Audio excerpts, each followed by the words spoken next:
Yo, what is up, everybody? My name is Matt Drew, and I am the host of the Go Big Live Real Estate Investors Podcast. And I'm sad to tell you, I've been prepping for this for a while. This is the last show of the podcast series, episode 100. So I'll no longer be recording a podcast and distribute it out to your Apple, Spotify, all that sort of stuff. I'm going to be here, right here on YouTube, releasing content consistently, but not as consistent as I'd been doing on a weekly or sometimes twice a weekly basis. I'm only going to come on here and share with you when I have something new and insightful, educational, entertainment, whatever.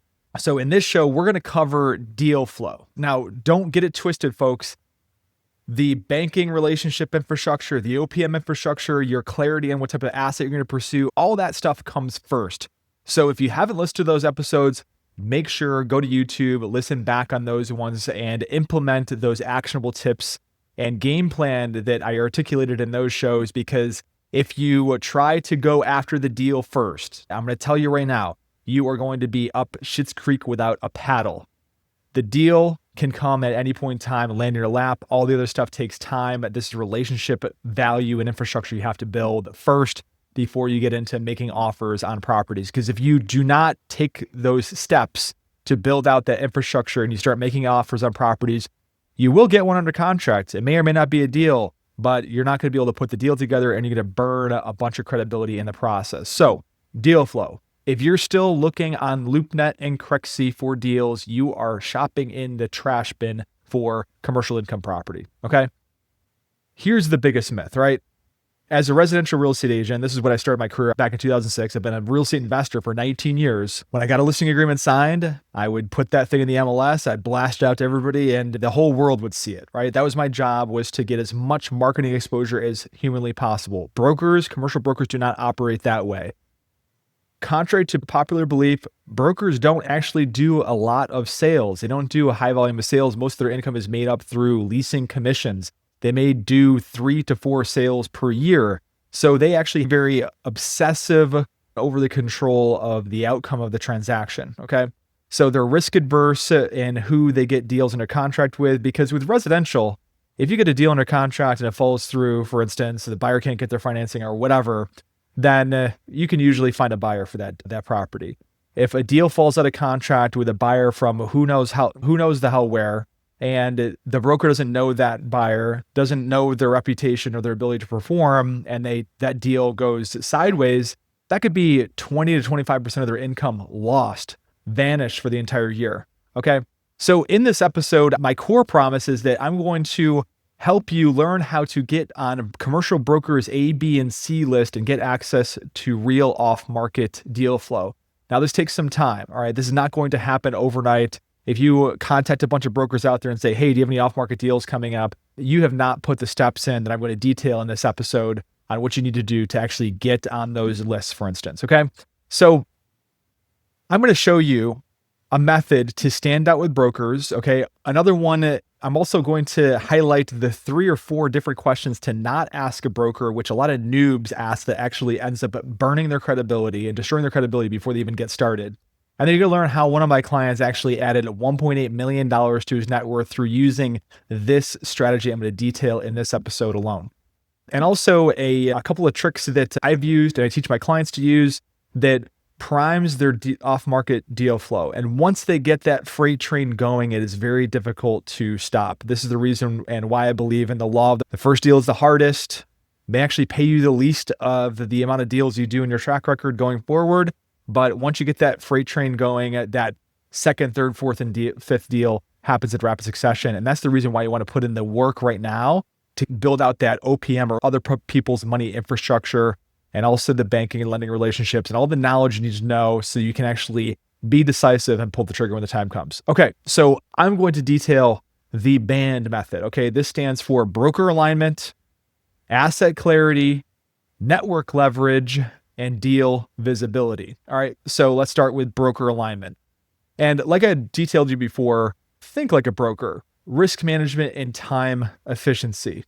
A lot of times in terms of the order of operations is how brokers, when they get a listing agreement signed, first they're going to call their A list. All right, these are people they've already done a deal with, they know, like, and trust them, and know that they have the ability to close. their typical methodology, a lot of times when brokers get a listing agreement signed, is to go one by one down through their list, on their A list, B list, C list. Because the one thing is that they do not want to have 20 different people that they're talking to about this particular opportunity, because they can lose control very quickly. So they're going to actually, a lot of them are going, and I get these calls all the time. I get calls from a broker that, hey, I just want to let you know, I got this deal I'm bringing to market in a few weeks. If you want to take a crack at it, you can add it. You're the second person I've called on this. The B list might be people just like you that they know, like, and trust. You put in that work to build that relationship with them, but they haven't done a deal with yet. Then their C list, after they exhaust A and B, is other brokers that are in their network that, hey, I'm offering at a cooperating brokerage commission. I'm bringing this deal to market in a few weeks. Do you have any buyers for it? Before I get into the nitty gritty on what to say, I'm going to go into what not to say. All right. This is what I call broker repellent. First question I get, because I used to be a commercial real estate broker. What's the cap rate on the deal? Okay. Total noob question. Just don't ask it.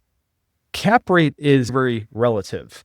And there's two different types of cap rates. There's a cap rate for a particular deal, and then there's also the market cap rate. And to be honest with you, most brokers don't even know what the heck the cap rate is on the deal they're marketing anyways, because they put together the financials. They're typically not very versed on financial analysis, financial modeling, T-bars, DSCRs, all that stuff. So just asking that is going to just to raise red flags that this is a person that listened to a 15-minute YouTube video and they don't know what they're talking about. Okay, click. Why are they selling? I used to get this one all the time. Why are they selling? A lot of times you get residential real estate investors. This is the number one question they ask, is they want to pull out. All right, are they desperate to sell? Typically, that is a noob question. Just don't even ask it. I'm not even going to go into why, but this is a lot of things that residential investors ask these types of questions to commercial brokers, therefore destroying their credibility before they even get started. Okay. Will they hold paper? Okay. You hear a lot about creative financing, and I'm going to go into later in this episode as to how to present if there's any type of appetite for creativity in a deal. But will they hold paper? Not only tells the broker that you're a noob, but also tells them that you're broke as well. All right. And then the fourth broker repellent is asking for the offering memorandum, asking for all the offering documents, the financials, the profit and loss, the rent roll, the trailing 12 or T12, and then ghosting the broker. I hated this when I was a broker selling investment property. I'd go to all this extent of getting them to sign a non-disclosure agreement or confidentiality agreement, an NDA or CA to use the acronyms in the industry.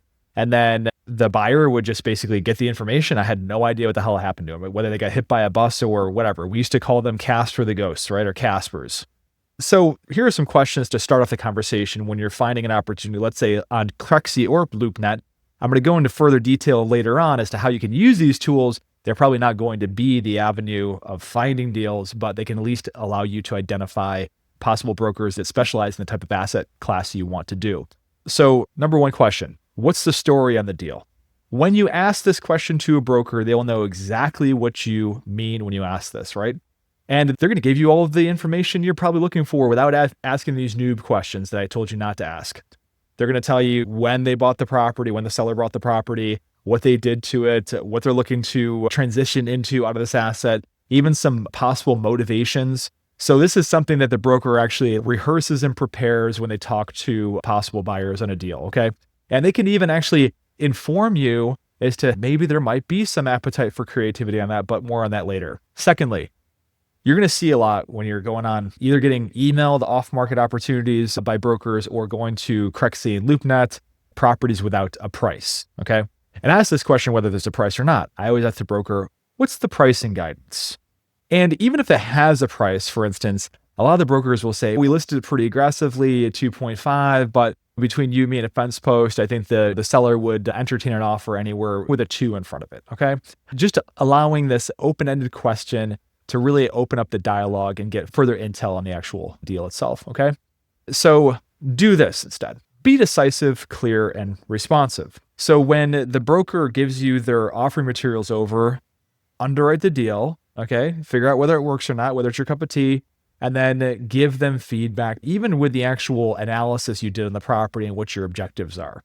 Just think about it, right? If you go to an elevator, for instance, and you press the button and an elevator doesn't come. I have a building that actually has 2 elevators, right? So I have 2 different buttons to press.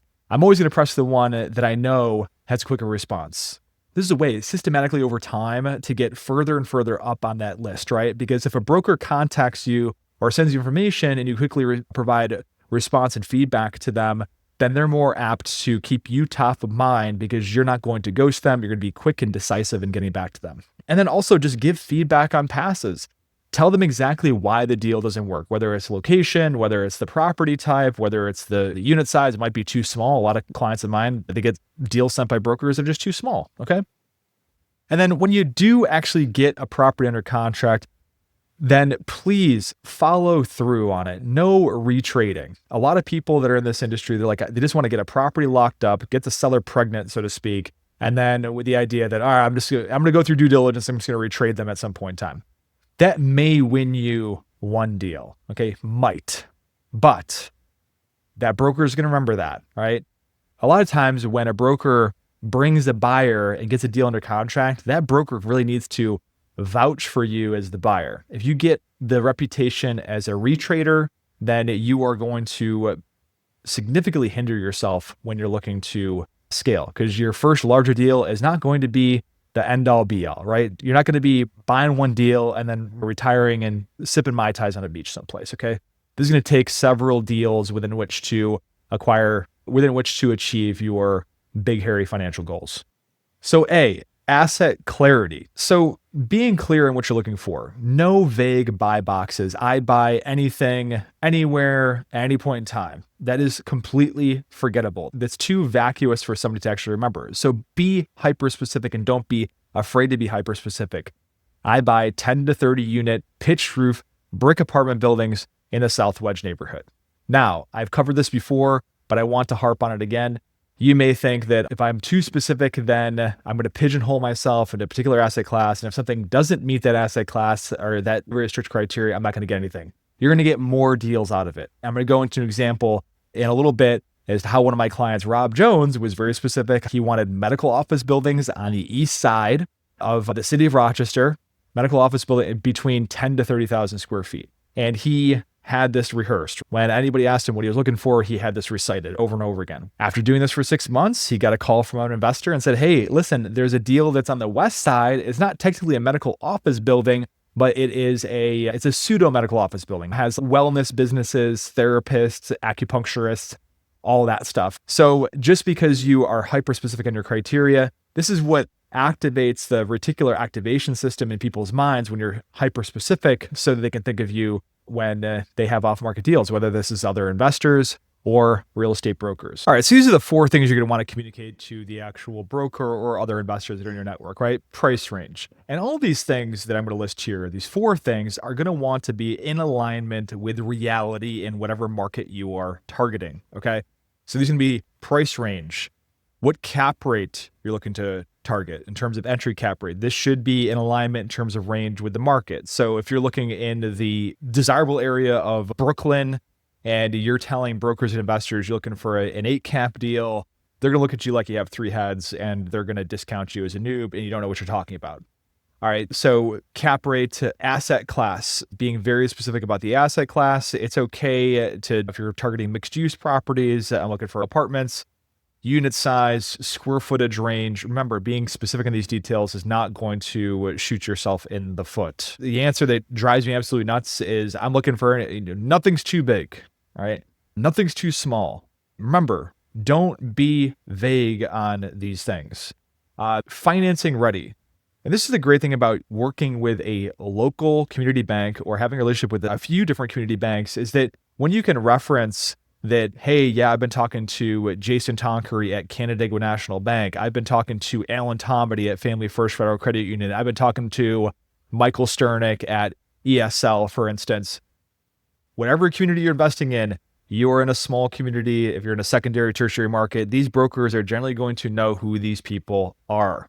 So communicate that you're actually financing ready as well. Some bonus stuff that you can actually do is having a 1-page criteria doc or a landing page on your website, and then just having a simple 1-pager of this criteria that you're doing. So you have a reference point and you can change it over time as you're applying this stuff out in the real world, changing your criteria, okay? This makes you memorable and also referable. Remember, we buy historic adaptive reuse properties in Rochester, New York. pretty brick buildings. Okay, that is associated inextricably with our identity. So N is part of the band method, network leverage. Okay, this is your secret weapon. It is relationships. The reason why a lot of people give up when they start to put work into landing their first commercial income property deal is because this is driven by a lot of low-tech stuff, and that low-tech stuff is relationships. Now, you can augment those efforts with technology, but it is really going to be belly to belly. So getting to know the bankers that service the type of asset classes in your industry, we covered that in the previous episode. Other investors, for instance, you should be going to real estate investors meetups, industry trade events, getting yourself out there, getting belly to belly to the players in the marketplace. Now, you may not make a deal at an event. You may not even make a connection that is going to yield an instantaneous, demonstrable, direct result in terms of landing a deal or whatever from an event, but just being visible there, okay? You connect with these people on social media, for instance, LinkedIn, Facebook, Instagram, whatever. They see you at an event. They get emails from you once in a while. You get to go out to lunch with them or coffee or whatever. This all works to build this ecosystem, your ecosystem that you can leverage. Getting to know property managers, CPAs, lawyers, all of these people that are in this network. And believe me, this commercial real estate business is super niche. There's not a ton of people that are in it in your market or your target market. All right, so getting intros to brokers. You can say, Matt, I don't know a single commercial real estate broker. I dropped a note in my Facebook residential real estate investors group. I heard crickets when I asked for an introduction to commercial real estate broker. I'm going to go right into my methodology that you can use right now today to find out who the brokers are that service your asset class in your market. Okay, here we are. You're going to say, oh my God, Matt, I'm going to kill you because you're directing me to the trash bin of commercial real estate. Bear with me for a second here. So if you're straight up just like cold, not dealing with any contacts, or completely disconnected from the commercial real estate community, you can start with these two websites to find out where the actual active brokers are in your particular focus area. You can set up filters when it comes to LoopNet and Crexi. And right here, I'm going to go onto the filters. You can filter this by types of multifamily apartments, minimum square footage size, maximum square footage size. We can go from, let's say, 10,000 square feet if we're to assume that we're going to target at least a 10-unit apartment building, for instance, and just clean that up there, okay? So here we go. So now we can actually start to see where these assets are and the brokers that represent them. So we can go into this 2600 Dewey Avenue, Willow Gardens apartment, and we can see that this guy, Mark Palazzo, is actually a friend of mine. I've actually hired Mark to sell deals for me. And you can start to contact these brokers. All right. None of this stuff that you see on LoopNet or Crexi, for instance, is probably going to match your buy box. That is okay. You're just trying to find the players in the space that might have this type of product in the future off market before they bring it to market. So the methodology here is being clear and straight up front. Remember to call these brokers. Do not do this whole message thing. I get hundreds of these every time, which I used to when I was a commercial real estate broker, and I just ignore them. All right. These are dreamers that are these like, whatever, a 20-year-old pimple-faced software programmer out of LA or the San Francisco Bay Area that I know they're just going to waste an enormous amount of my time. So do the low-tech thing. Call the actual broker. All right. Introduce yourself. Hey, I saw this property at Willow Gardens. It's probably not my cup of tea. I was wondering if you could send me information on it. I'd like to at least analyze it and see if it might be of interest to us, okay? Just inserting that caveat there that this may not be my cup of tea. It might. I'm going to try to make it work, okay? So just doing this by showing the broker that you know what you're talking about through actually being able to underwrite the property, giving them feedback, and then presenting them like, hey, listen, I'm not looking for I'm not looking in Greece, New York. I'm not looking for an asset that's of this age. I'm looking for something a little bit newer. I'm looking between this price range and this price range. Remember, make sure you're actually educated on what's realistic for your marketplace and asking them quite point blank, do you have anything that might be in the pipeline that you're bringing to market that might fit my criteria? And if they say no, and they usually do say no, you're usually catching them on the fly. They're driving around the car. They may be changing their kid's diaper for all you know. They're not going to be thinking of this here. Now, I do not stop there. I say, listen, it sounds like you specialize in the product type that I'm looking to acquire in. Would you be open to getting lunch or coffee the next couple of weeks? All right. And then usually most brokers love to get free lunch or coffee.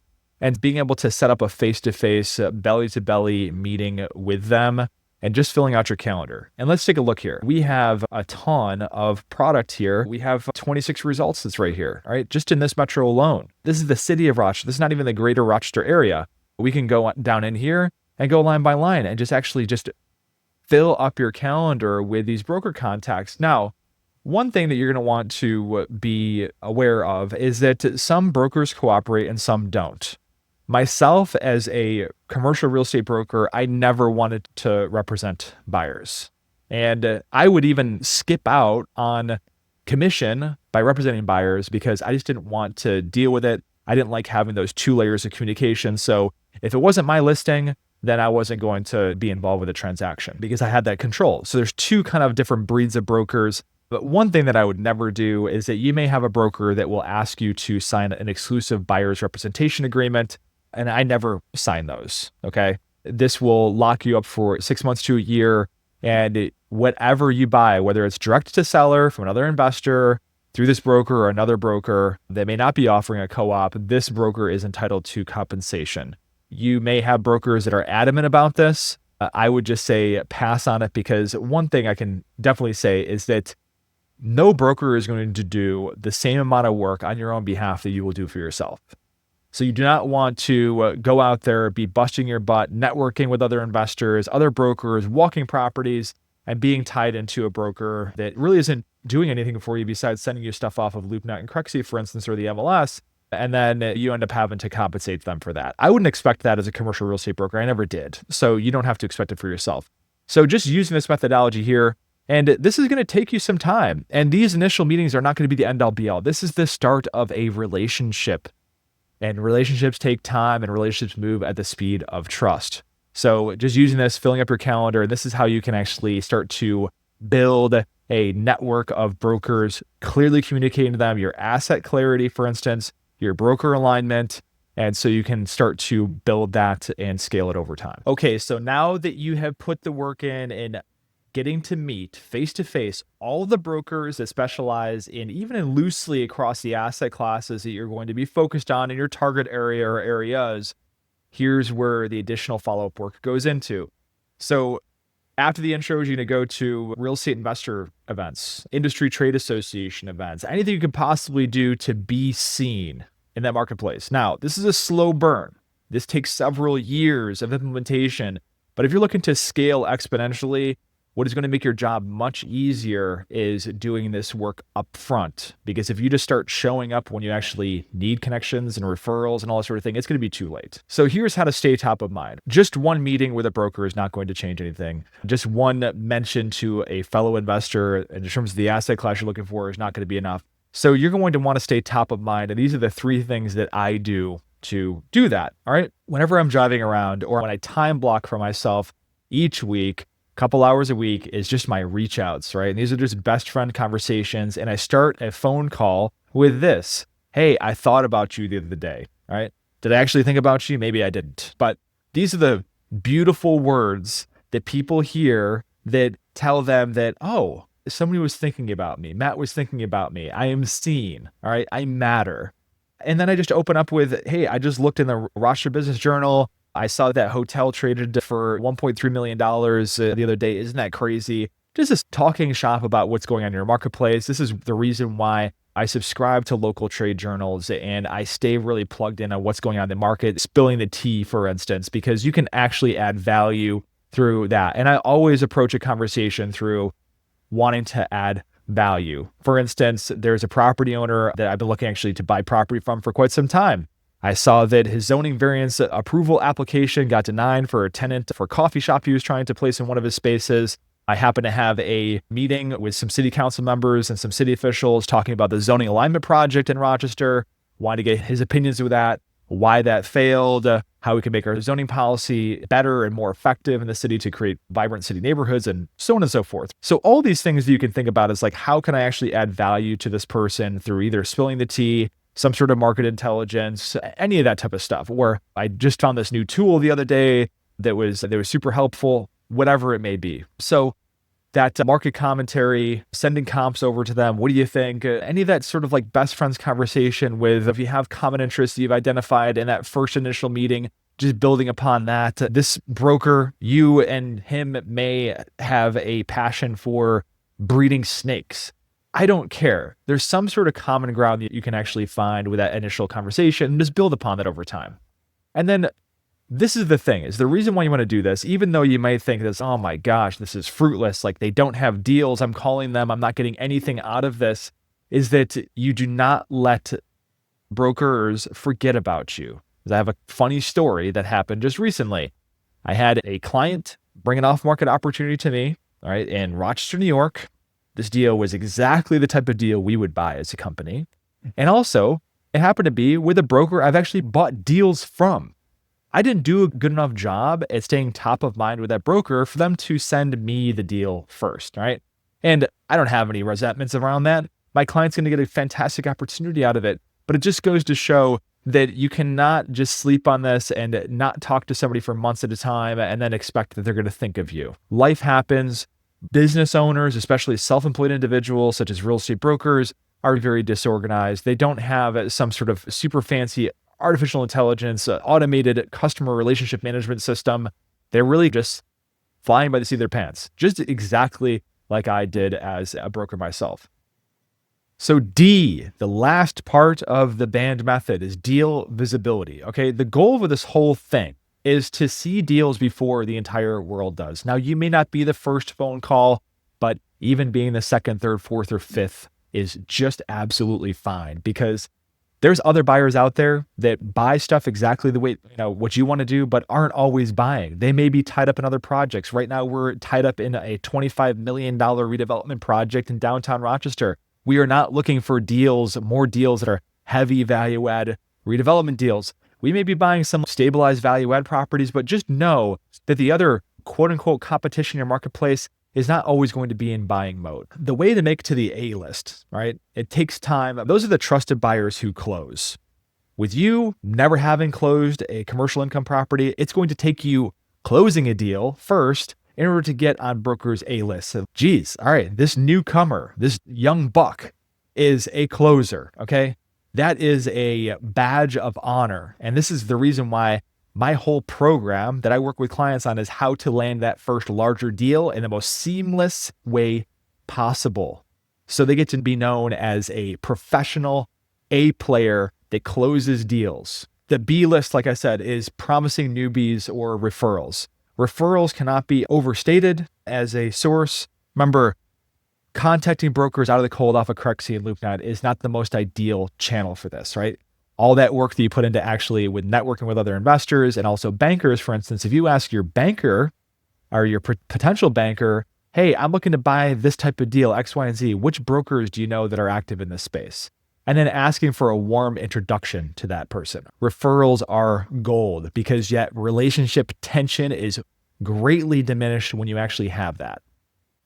And then your C list is the buyers that are contacting brokers off of LoopNet and Crexi, for instance, okay? Now, not all brokers are going to be introduced to you by a lender or a referral source, but those are still brokers that are active in that space. So you want to make sure to plant those seeds right now, because as the saying goes, the best time to plant a tree was 20 years ago. The next best time is today. And here's how to be the person that gets that first whisper of a property that is going to market. I'm going to give you 4 tips, all right? Number 1, be the first to offer feedback. Be very decisive. You're going to know right away. Do not waste that person's time with, oh, let me analyze it and that sort of thing. If you know for a fact, like, all right, this is in a war zone. It's a junk property. I'm just not interested. So being that first to offer that feedback based upon location, not quite my cup of tea, that sort of thing.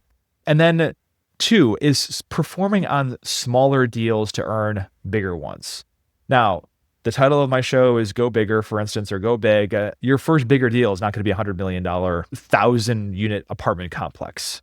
So your first larger deal might be a $1 to $5 million deal. It might be a $1 to $2 million deal. So performing on those ones, right? Building that track record, that credibility in this incredibly opaque industry as a trusted player, that is absolute gold for your scale in building a deal flow pipeline. And then when you're actually making offers on properties, I always do this, especially in this high interest rate environment when I'm going through the offer negotiation strategy, when I've trained my clients on how to financially model these projects.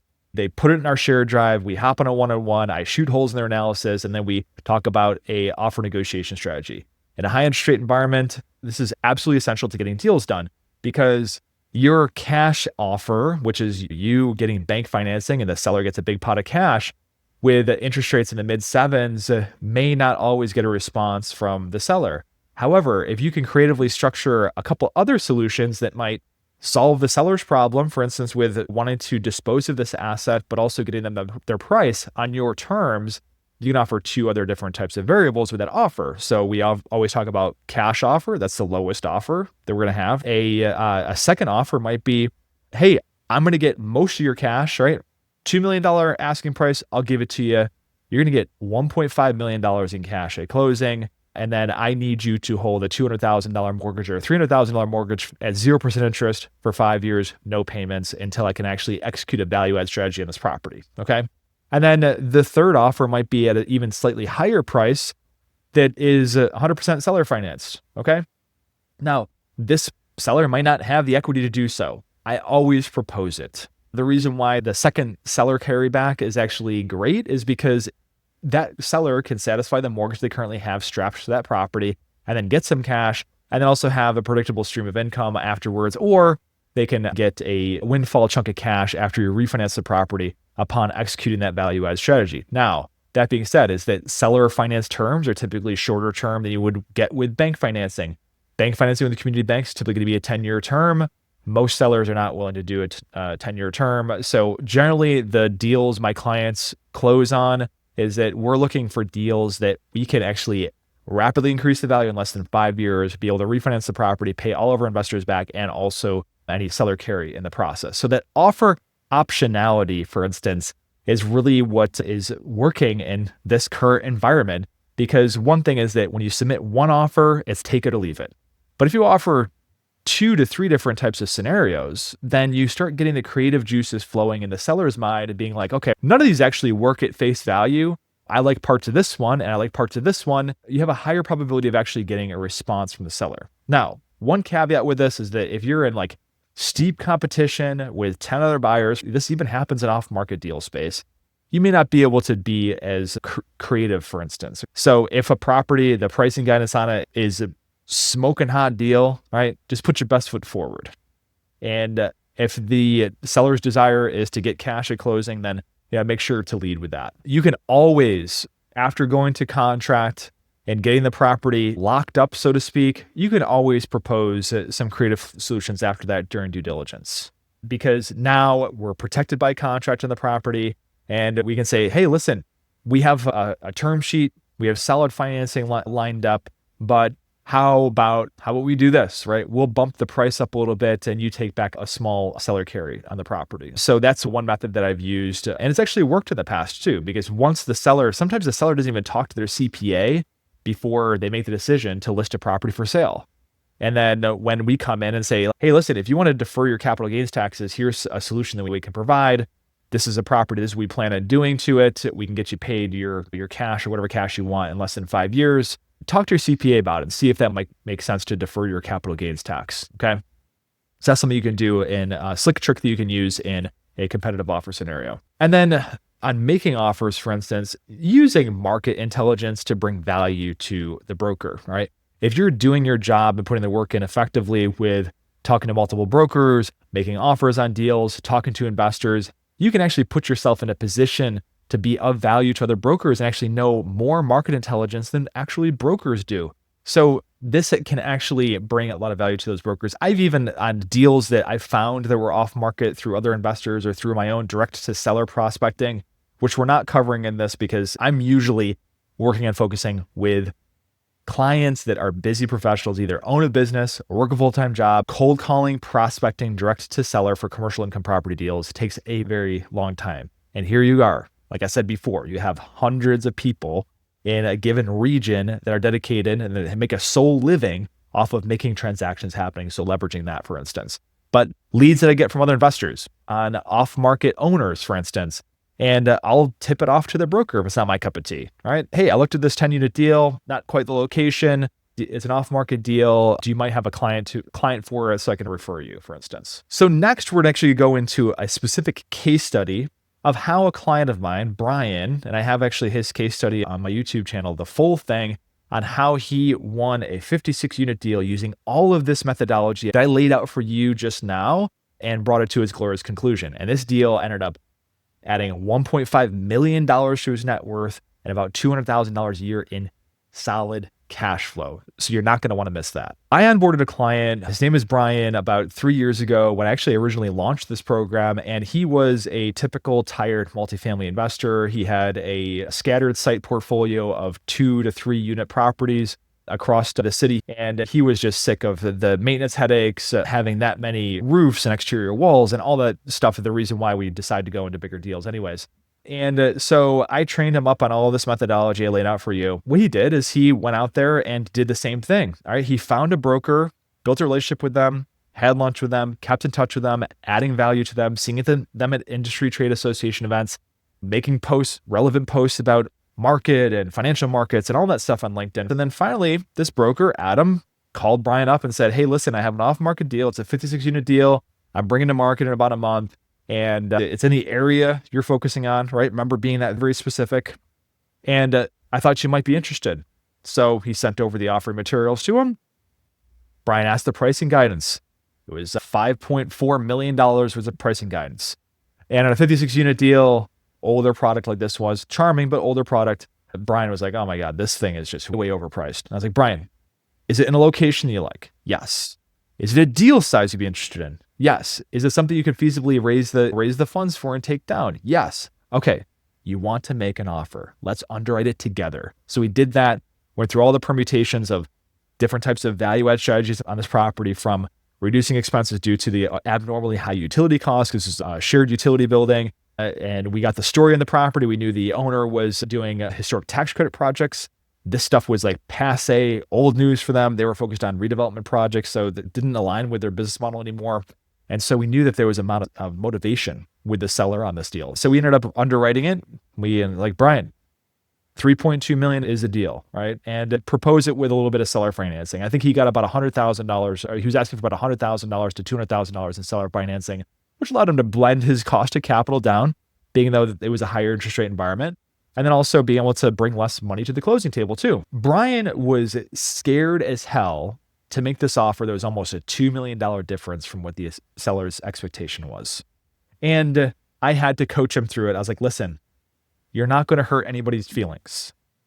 This is what it is. If you are providing a clear, articulate reason as to why you are offering this price and why it needs to work for you at this price, then there's no need for emotions to get involved. To make an offer and basically to say, hey, 3.2 million, take it or leave it, that's the best method to get an FU. So being thoughtful about it. They counter back in the high threes. They settled at $3.3 million. Okay. And the other thing that we negotiated in the actual purchase and sale agreement was that my client, Brian, because these rents were below market and it was at a point in time with closing that there was a lot of lease renewals coming up. So my client actually asked for in the purchase and sale agreement that he had the right to negotiate the lease renewal rates and also what the street rents were going to be on any vacant units that did come up. And the seller was fine with that because Brian wasn't asking for full market rent. He was just asking for a little bit increase to that. So between contract and close, he was actually, and I detailed this in a long form case study I did, he was able to actually increase the value of the property by about $500,000 to $600,000 between contract and closing on the property just through this alone. And so he was able to increase the cash flow on the property from what it was before, and also the valuation almost to the point of, I got my equity back already and I don't even own the building yet. All right. This allowed him to increase the value. He closed the deal, and then he was able to take the reins on implementing the value add strategy from there. So he's able to actually, through organically increasing rents on there, we talked about the actual renovation specification being a very light, like lipstick paint, caulk everywhere, a new appliance package, was able to increase the value of this property by $1.8 million. Now, and also $200,000 a year in cash flow. Imagine what you could do with that. This is one deal in 1 year. Are you going to let that prevent you from achieving your dreams because you're afraid of hurting somebody's feelings by submitting a lowball offer? This offer was reasonable. It was perfectly in alignment with market conditions and also the condition of this asset. So let that sink in. Just grab yourself by the balls and make those offers because you have no idea what that can do for you. All right, so now I'm going to wrap this up with some actionable things you can do right now, today, this week, this month to start getting your deal flow primed up. So remember the band method. Deals just don't fall into inboxes, right? They're earned through credibility, specificity, and persistence. So my homework for you this week is to reach out to 2 brokers this week with your buy box, with that criteria that we outlined. Follow up with one old contact who might know a broker. So an investor that you met at an investing event and getting a referral, a banker that you built a relationship with, get some referrals so then you can follow up and get some meetings on the calendar. And then just a reminder, this is a slow process, painfully slow. This is the reason why it is important and incumbent upon you to take action today. Persistent, violent, imperfect action is what is going to be the keys to your success. I hope you've enjoyed this journey you've been on with me over the past couple of years with the Go Big Live Real Estate Investors podcast. I am not going away. We're just not releasing the weekly podcast. So make sure to subscribe and turn your notifications on to my YouTube channel because we're going to migrate everything over to there. These podcasts are going to disappear off of the actual audio podcast platform so that I can give you dynamic content when I feel that I have something new to share with you. So let's stay connected there. And also the whole reason I do this, right, is to demonstrate that my experience, my capability, my track record with helping people that may be just like you, they're residential real estate investors are looking to scale up into bigger deals and replace their income in less than 2 years. This is my advisory business. I help clients do this all the time. So if you want to hear about how I can help you specifically earn the lifestyle of your dreams through commercial income property, make sure to find the link below in the description on YouTube and book in a call with me. It is absolutely free, non-committal. You're going to get a ton of value out of it. This is not for everybody either, right? Of the 10 people I get on sales calls with, there's only 2 of them that end up taking me up on my offer. The other 8 just get value and they go on their own journey, right? So not everybody needs help. Sometimes people are just hard-headed like myself. They need to learn the mistakes the hard way. But if you want to be able to avoid those mistakes that cost me several hundreds of thousands of dollars in cash that I just set on fire, and also millions of dollars, several 7 figures, based upon just the doubt and uncertainty because I wasn't confident in what I was doing, I can become your partner without being your partner, being able to guide you along every step of the way throughout this process in this incredibly hard journey. Because the first larger deal is the hardest and each one after that is easier. So that's what I help you with. So make sure to book in a call. And peace, God bless, and we'll see you soon.